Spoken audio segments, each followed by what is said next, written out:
절대센터 건축과 삼경제 38번째 시간입니다. 오늘 제목이 절대 영원 불변의 것.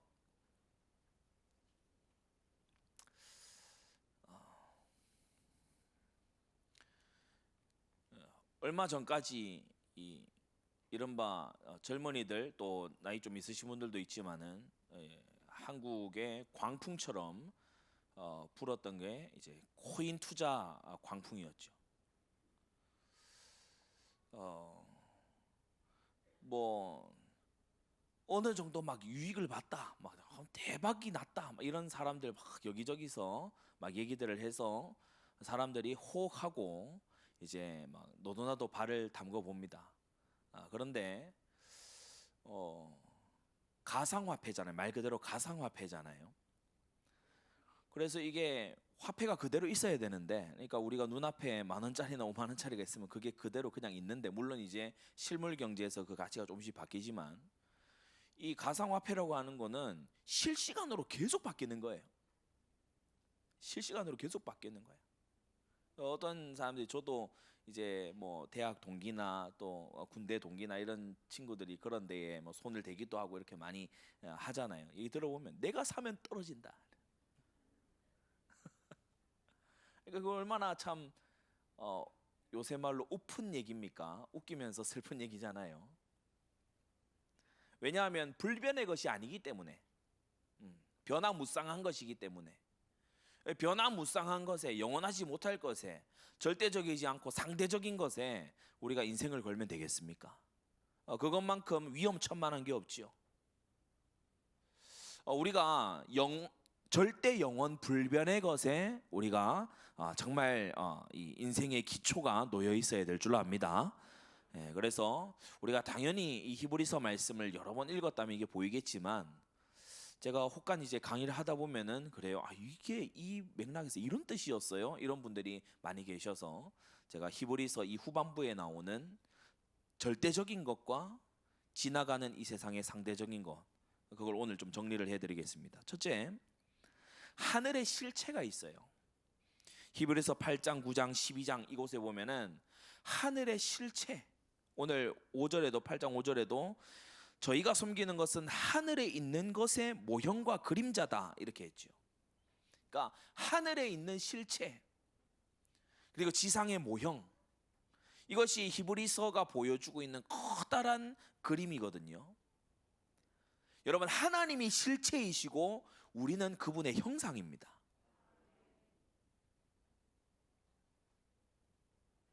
그러니까 여러분이 인생을 주체적으로 살려고 하면 안 돼요. 주인공 자리에서 빨리 내려와야 돼요. 왜 복종이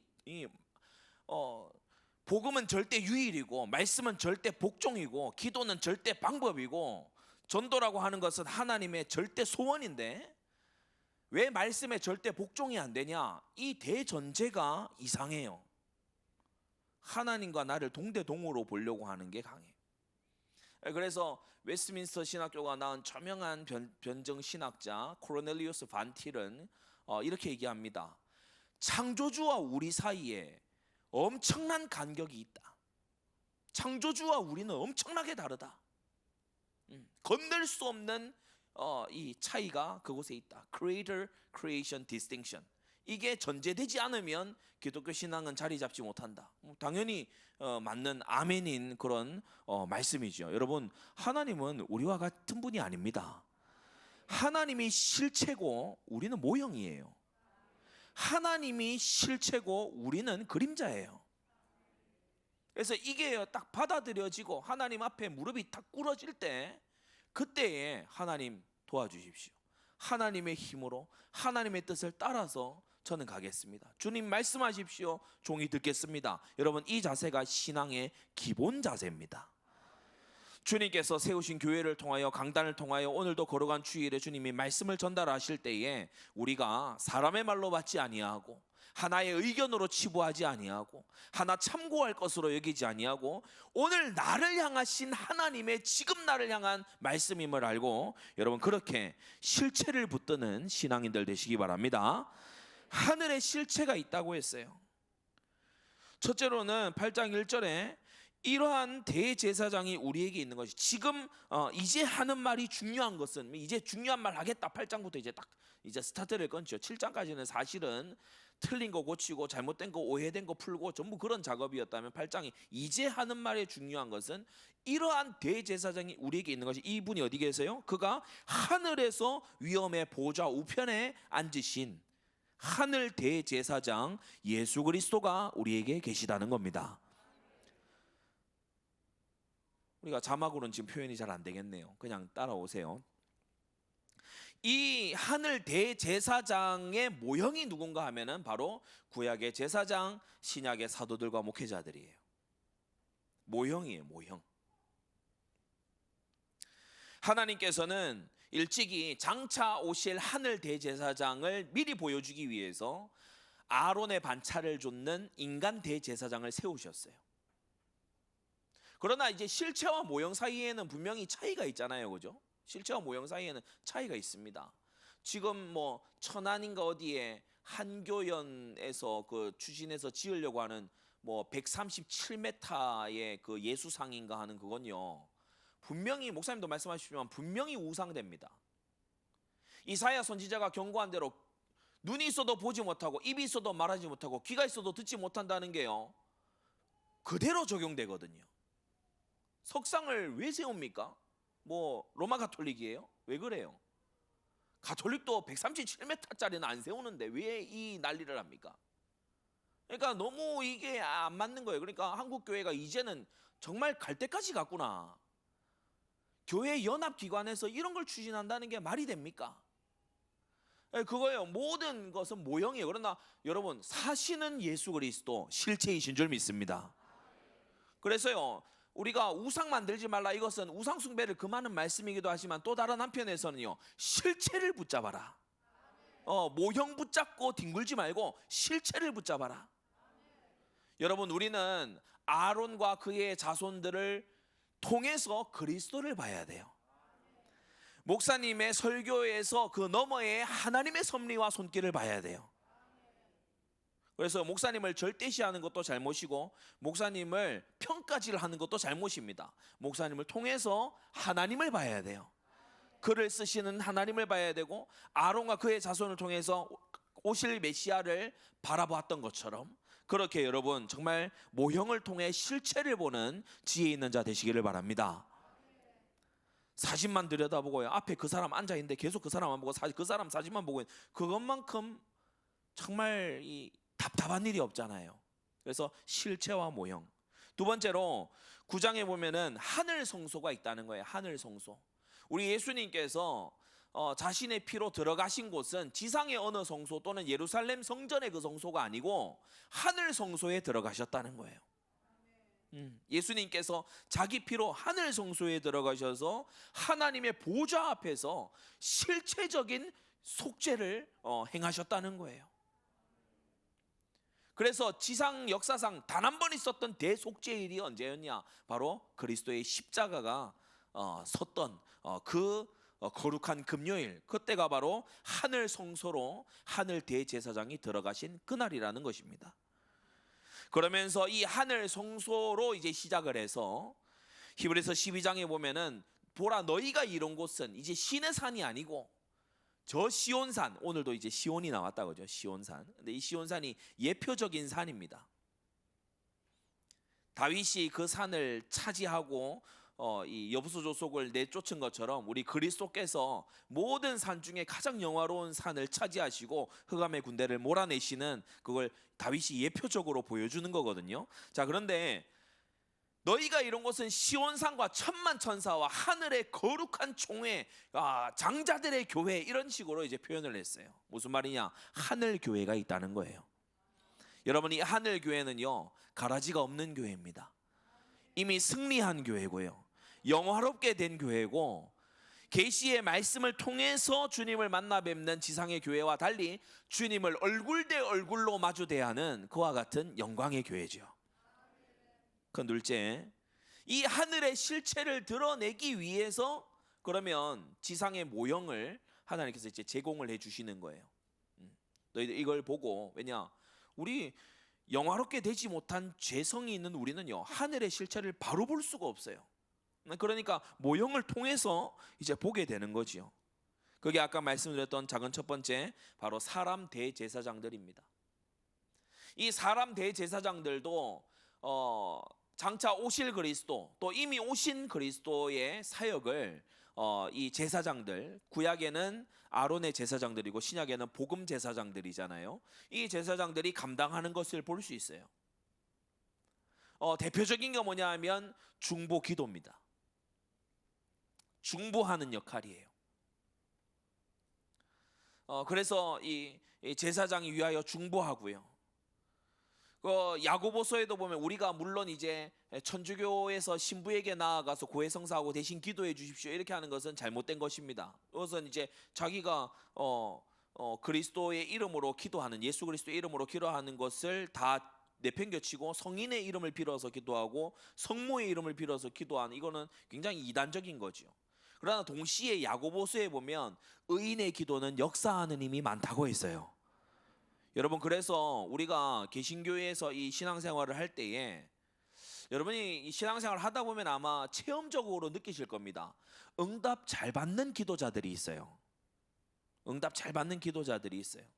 근데 이제 대부분 경우에 보면은 주로 목회자나 일선에서 온 사역자들이 주로 기도 응답을 잘 받죠. 하나님께서 아주 이렇게 성심껏 거기에 응답을 해주시고, 왜냐, 사역이 달려 있고, 저 같은 경우에도 뭐 앞에 섰으면 말할 게 있어야 될 거 아닙니까? 그러니까 하나님께서 증거를 더 주시기도 하고, 말씀 운동하는 사람에게 주님께서 응답을 더 주시는 이유가 뭐죠? 왜 그러냐? 우리가 오늘 오후 강단 말씀에도 딱 나왔지만, 우리 자신만을 위해서가 아니라 우리가 살려야 되는 세상을 위해서 우리는 만군의 하나님 여호와께서 함께 하시니 점점 강성하여 가는 이 응답이 필요한 줄 믿습니다.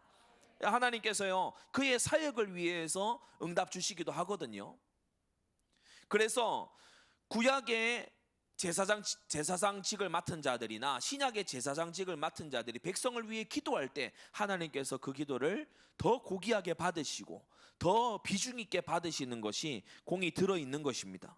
그렇지 않다면 바울이 서신마다 편지 내용만 적지 왜 자신의 기도를 굳이 적었을까요? 그래서 누군가의 기도는 하나님께 더 받으심직한 입술의 고백과 기도가 된다는 거죠. 야고보서에 의인의 기도는 역사하는 힘이 많다고 했어요. 여러분도 능력 있는 기도자들 되시기 바랍니다. 기도해서 응답받는 거 맨날 펑크내고 불신실하고 자꾸 하나님을 상대로 뒤통수 치고 이렇게 하지 말고 정말 신실하게 기도한 대로 하나님께 갚아서 주님과의 관계가 신실해지게 되기를 바랍니다. 자, 그런데 구약의 대제사장들은 중보도 하지만, 다시 말해 사람과 하나님 사이를 잇는 그리스도적인 사역을 감당하기도 하지만, 다른 한편으로는 그것을 끊어내기도 해요. 우리가 구약의 이 전염병 관련 규례를 보게 되면, 레위기와 민수기에 잘 나와 있는데 전염병 관련 규례를 보게 되면, 전염병이 이스라엘이 진친 중에 돌면 안 되잖아요. 그러니까 그 수천 년 전에 이 현대 이 방역 체계가 막 하려고 하는 격리라고 하는 것이 그 이스라엘 규례에 주어져 있어요. 그러니까 하나님께서 이 유대인들에게, 이스라엘 백성 히브리인들에게 전염병을 막을 수 있는 방법으로 격리를 시키는, 그러니까 진 밖에 머무르라 그렇게 하는데, 그 판단을 누가 합니까? 제사장이 하죠. 제사장이 이제 이 환부를 봐요. 환부를 봐서 이것이 전염성이 있다라고 판단되면 진 밖에 머무르게 합니다. 진 안에 못 들어와요. 같이 잘 수도 없고 함께 할 수 없어요. 그래서 격리시키는, 그러니까 하나님과 연결시키는 사역도 제사장이 하지만, 다른 한편에서는 유해한 자를 격리시키는 것도 제사장이 하는 사역의 중요한 부분이에요. 대표적인 두 가지의 사역을 제가 말씀드린 겁니다. 연결과 격리입니다. 제사장이 하는 대표적인 두 가지 일이 구약이든 신약이든 연결과 격리입니다. 그래서 바울과 또 베드로와 이런 사도들도 보게 되면은 이러한 자들은 조심해라. 율법 폐기론자들 조심해라. 유대주의자들 이거 조심해야 된다. 이런 자들을 멀리해라. 막 음행을 행하는 이런 자들을 너희 중에 교제도 하지 말아라. 그렇게 선을 딱 긋는 것을 볼 수 있죠. 오늘날 이 교회에 나와서 보면요, 이 모형을 잘 이해하지 못한 속에서 신앙생활을 하는 사람들을 많이 봐요. 그래서 아무 하고나 막 연결합니다. 그리고 격리해야 되는 대상과 격리하지 않아요. 영적으로 전염성을 가지고 있는 사람이 있거든요. 영적 전염병자가 있어요. 그가 회개하고 그가 본래의 자리로 돌아올 만큼 인정되기까지 이 제사장 직무를 맡은 자는요, 그를 격리할 책임이 있는 거예요. 그래야 하나님의 온 양무리가 지켜지지 않겠습니까? 맞으면 아멘 합시다.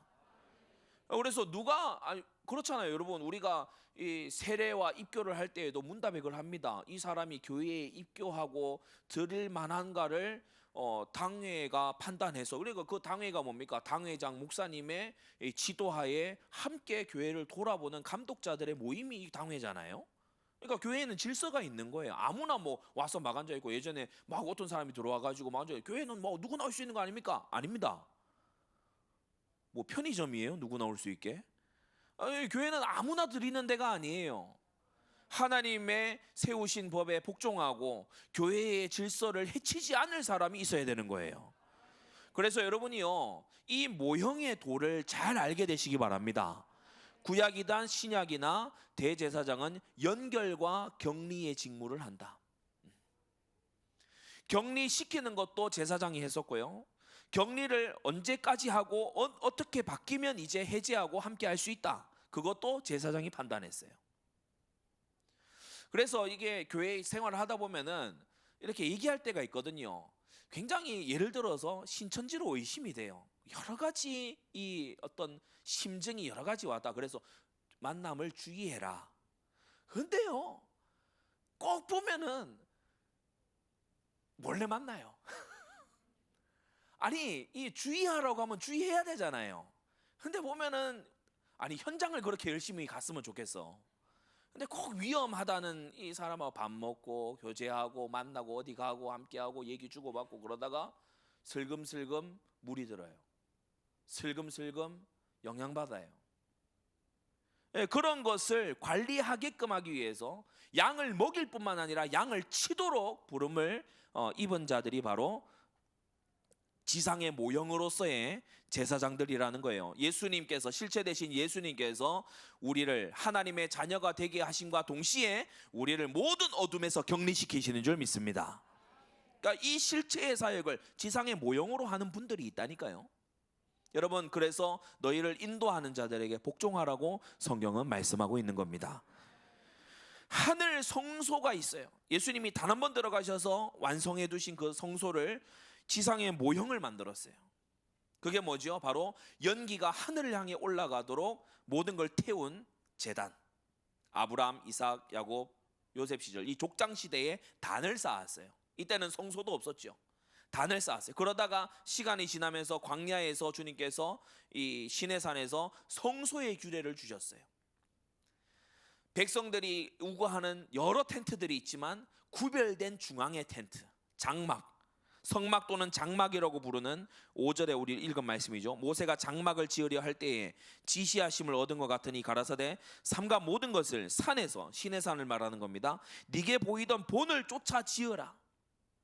그 원본 그대로를 따라서 하늘 성소를 내가 너희에게 보여줬으니 그 원본 그대로를 따라서 지상의 모형을 만들어라. 그래서 모세가 이 식양을 알려서 만든 게 바로 여러분이 아시는 이스라엘의 한 중앙에 거한 그 성막입니다. 회막, 장막이라고도 부르지요. 시간이 더 지났어요. 그래서 다윗과 그의 아들 솔로몬을 통해서 하나님께서 성전을 짓도록 하셨는데, 이것 또한 하나님께서 다윗에게 감동하셔서 모든 식양, 다시 말해 설계도를 다윗에게 다 알게 하셨지요. 하늘 도성 예루살렘을 본떠서, 하늘 도성 새 예루살렘을 본떠서 만든 것이 바로 지상의 예루살렘 성전인 것입니다.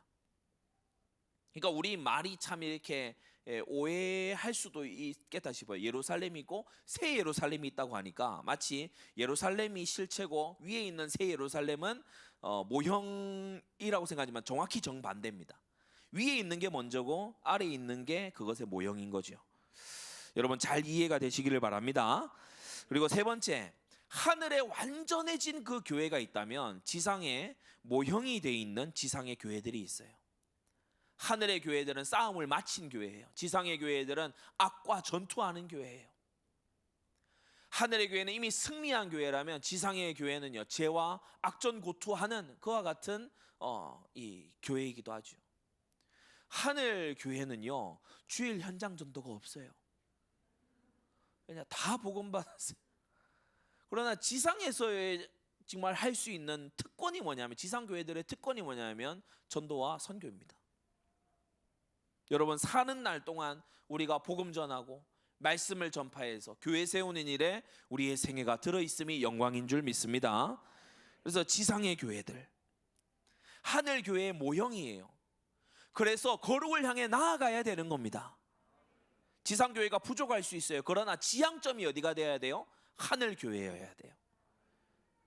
하나님과 가까이 하기를 힘써야 돼요. 우리 중직자분들요, 정말 전에 나와서 기도하시기 바랍니다.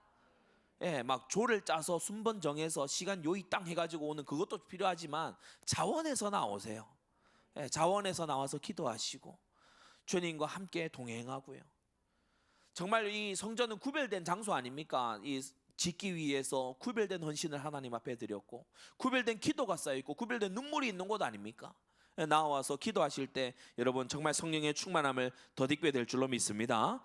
마지막 세 번째로요, 그렇다면 모형은 사실 지나가는 거예요. 아론이 아직 안 살아있잖아요. 그 아론의 아들들도 안 살아있고 다 천상으로 갔거든요. 유능한 설교자도요, 머지않아서 다 하나님 앞에 가게 될 겁니다. 저와 여러분들도 다 마찬가지죠. 모형 같은 이 세상을 살게 될 겁니다. 그래서 이 성막, 장막 이것을 우리의 몸에다가 빗댔잖아요. 히브리서가 너희가 육신의 장막에 있을 동안에 이 장막을 벗어버리고 이제 약속의 땅으로 갈 날이 와요. 텐트를 걷듯이 걷어버리고 약속의 땅으로 들어갈 날이 온다니까요.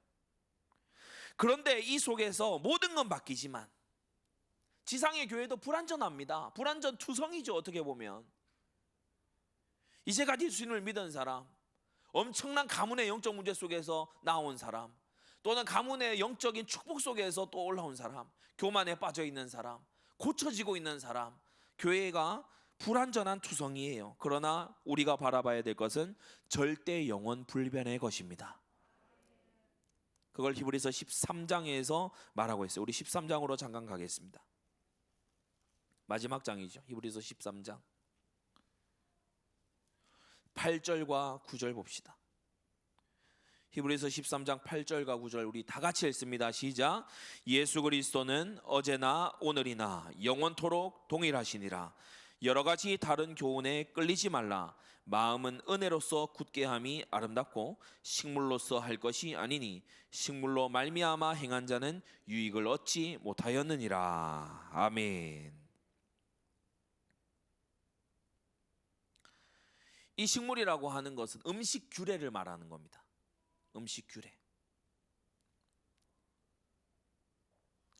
유대인들은 이제 구약 율법에 돼지고기 먹으면 안 된다고 돼 있잖아요. 돼지는 이 부정한 동물로 기록하고 있기 때문에. 근데 예수님이 오시면서 먹는 것으로 평론하지 못하도록, 특히 이제 절정을 이룬 것은 베드로에게 보여주신 그 환상에서 주님께서 거룩히 하신 걸 네가 부정하게 하다 하지 말라. 거기에서 신약에 이제 주님이 수정하신 그것이 이제 받아들여진 거죠. 자, 그런데 내가 이것을 먹었으니까 또는 이것을 안 먹었으니까 나는 거룩해 라고 하는 것보다 위험한 것은 그 식물을, 그 음식을 먹었고 안 먹었고 때문에 내가 거룩하다 안 거룩하다라고 하는 나의 교만함, 그게 더 위험해요. 마음은 내가 먹었으니까 나는 권리가 있고 나는 성찬에 참여했어, 나는 그래서 나는 뭔가 하나님으로부터 난 은혜를 받았어, 이런 거라든지, 혹은 또는 나는 우상의 제물을 먹지 않았기 때문에 나는 거룩해, 나는 우상의 제물을 먹는 저 이방 속칭 이제 이방 것들보다 나는 거룩해라고 하는 그와 같은 것이 중요한 판단 기준이 돼서는 안 된다는 거예요. 물론 우상의 제물을 먹지 않아야 됩니다. 당연하죠. 하나님을 노여워하시게 하는 자가 되어서는 안 되죠. 제가 예전에 어떤 한 분하고 그 얘기를 했어요. 우상의 제물을 먹음으로써 하나님의 의를 이룬 예는 성경에 단 한 번도 나오지 않아요. 먹지 않음으로써 하나님의 의를 도리어 이루게 되죠. 절대 영원 불변의 것이 뭐겠습니까? 예수 그리스도가 절대 영원 불변하십니다. 예수 그리스도 그분 안에서 모든 것을 발견해 내시기를 바랍니다. 예수, 복음, 그죠? 그리스도 삼중직이 말씀, 기도, 사명이잖아요. 절대 네 가지. 그래서 절대 네 가지가 이게 예수 그리스도를 풀어 설명한 거예요. 예수님은 복음. 예수님이 하나님이 우리에게 주신 복음이잖아요. 예수 구원자가 오셨다. 이게 우리의 복음이잖아요. 구원자가 뭘 하셨냐? 말씀을 이루셨고 우리를 대속하셨고 지금도 보좌에서 우리를 위하여 중보하시고 우리를 구원하시고 정복하시고 우리에게 사명 주시는 복음, 말씀, 기도, 사명. 예수 그리스도를 풀어 설명한 거죠. 언약궤에 있었던 것도 마찬가지입니다. 단위에 뿌린 피, 복음. 그 안에 있는 십계명 두 돌판, 말씀. 아론의 쌍난 지팡이, 주님의 인도. 그리고 만나 뭡니까? 하나님께서 주시는 이 응답. 그래서 우리가 절대 영원 불변의 것을 붙잡아야 되는데 두 번째가 9절에 나왔죠. 여러 가지 다른 교훈, 세상에 유행하는 여러 가지 교훈들에 이끌리지 말고 마음을 은혜로서 굳세게 해야 된다. 여러분, 마음을 은혜로 무장하시기를 바랍니다. 마음이 불변하는 것이 아니고 마음을 지키는 은혜가 불변한 거예요. 그래서 은혜가 불변하기 때문에 마음 따라 살지 말고 마음을 은혜에다가 좌표를 맞춰놔야 돼요.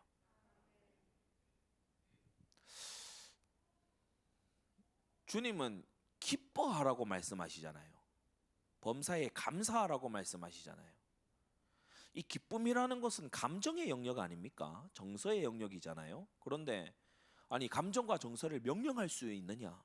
그래서 초입부에 말씀을 드렸잖아요. 그분은 창조주고 명령할 권한이 있으신 절대자라니까요. 기뻐하라고 하면요, 기뻐할 상황이 아니어도 기뻐해야 됩니다. 그래서 감정을 복종시키시기 바랍니다. 오늘 많은 경우에 교회들이 잘못하는 게 뭐냐면은 마음 우상을 제거하지 아니하고 마음을 맞춰줌으로써 사람을 움직이고 일으키려고 해요. 이기심을 빼내지 않고 이기심을 만족시켜 주면서 뭔가 하나님의 일들을 해 나가려고 해요. 탐심과 싸우게끔 하지 않고 탐심을 적당히 타협시켜 주면서 그러면서 나가려고 해요. 여러분, 이번 한 주간도 우리는 직업과 산업과 우리의 삶의 현장에서 나의 죄와 가장 치열하게 싸워야 됩니다. 내 눈을 통해 내 귀를 통해 세상의 유혹이 들어올 때요, 내가 여기에 왜 넘어가는가? 나는 왜 이렇게 죄에 이다지도 약한가? 거기에 대해서요, 불신자는 아예 감각 없이 다 넘어가잖아요. 그러나 우리 거듭난 신자들만이라도 이 죄와 피 흘리기까지 싸워야 되는 것입니다. 마음을 지키는 은혜가 절대 영원 불변의 것이다.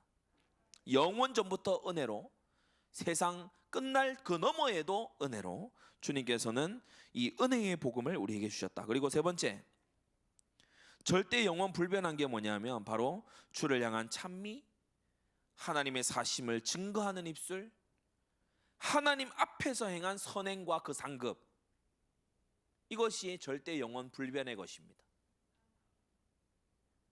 여러분, 찬양도 쌓입니다. 찬양은 곡조 있는 기도잖아요. 그래서 찬양의 가사가 나의 고백, 나의 기도가 돼서 하나님께 드려질 때 그게 하늘에 가서 쌓여요. 엄청난 일이죠. 나의 입술의 말과 마음의 고백, 주께 상달되기를 원한다고 했어요. 여러분, 주를 증거하는 입술, 증거하는 입술. 우리가 15절, 16절 이곳에 보면은 우리가 예수로 말미암아 항상 찬미의 제사를 하나님께 드리자. 이는 그 이름을 증거하는 입술의 열매니라라고 했어요. 예수님의 이름을 증거하는 거, 전도를 말하는 겁니다. 복음을 전한 그 역사, 그 사람은 별로 대수롭지 않게 들었는지 몰라도 하나님이 보실 때에는 이 사람에게 복음을 전한 전도자예요. 혹 우리는 전도한 명단을 잃어버려서, 그 리스트를 잃어버려서 예전에 내가 영접시킨 사람을 잊어버릴 수도 있습니다. 물론 신실한 전도자는 너무 자주 그러면 안 되는데 우리는 그럴 수 있어요. 그러나 하나님은 잊지 않으시죠. 하나님은 약속한 대로 누구든지 주의 이름을 부르는 자는 구원을 얻게 하십니다. 그리고 주 앞에서 행한 선행, 16절 오직 선을 행함과 서로 나눠주기를 잊지 말라. 이 같은 제사는 하나님이 기뻐하시느니라. 여러분, 그래서 주려는 자 되시기를 바랍니다. 이 같은 제사를 하나님이 기뻐하신다고 했어요. 주되 가장 유익한 걸 줘야 돼요. 임마누엘을 줘야 될 거 아니에요. 솔로몬한테 첩 더 주면 되겠습니까? 되겠어요? 사울한테 가가지고 막 병사 보태주고 이러면 되겠어요? 그러니까 정말 선한 그 도움을 우리가 줄 수 있어야 되겠죠. 위하여 기도하고, 그리고 정말 그에게 최고의 것을 주는 그러한 전도자, 사역자들이 되어야 되겠습니다. 결론을 맺을게요. 여러분, 모형만 붙잡고 씨름하는 우리가 되면 안 돼요. 실체를 향해 나아가야 돼요. 그럼 모형이 덜 중요하냐? 그것도 아닙니다. 모형은 소중하지요. 왜냐? 실체를 보여주기 때문에 소중합니다. 그래서 히브리서 이 8장에서부터 마지막까지를 보면요, 지상에 모형이 있고 하늘에 실체가 있다. 지상에 제사장들이 있었지 하늘에 대제사장이 계신다. 지상에 성소가 있었지 하늘에 성소가 있다. 지상에 교회들이 쫙 있지만 하늘에 승리한 교회가 있다. 이것을 계속해서 대조하면서 뭘 말하냐? 여기서 만족이 있는 것이 아니고 저기서 만족이 있다. 여기서 끝나는 게 아니고 저기에 끝나는 게 있다. 여기서 결판이 다 나는 게 아니고 저기서 결판이 난다. 여러분, 이 천국 복음을 우리가 회복해야 되는 것입니다.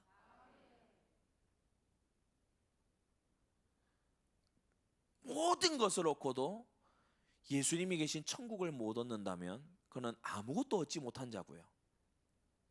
세상 모두를 다 가지고도 지옥에 떨어진다면 그는 아무것도 가지지 못한 자입니다. 우리가 정말 이것을 밝히 알고 절대 영원 불변의 것을 추구하는, 바라보는 우리가 되어야 되겠습니다. 이 시간 우리 받은 말씀 가지고 다 같이 기도하겠습니다. 하나님, 내가 이 세상에 하나님의 형상으로, 하나님의 모형이요 그림자로 제가 이 땅을 살아갑니다. 하나님의 선하심을, 삼위일체 하나님의 거룩하심을 보여주는, 선전하는 나의 생애가 되게 해 주옵소서. 그리스도를 잘 선전하는 왕같은 제사장으로 우리가 이 땅을 살아가게 해주시고, 지상의 모형을 우리가 천히 여기지도 않고 절대시하지도 않는 그러한 지혜 속에 우리가 있게 하여 주시옵소서. 이 시간 다 같이 기도하겠습니다.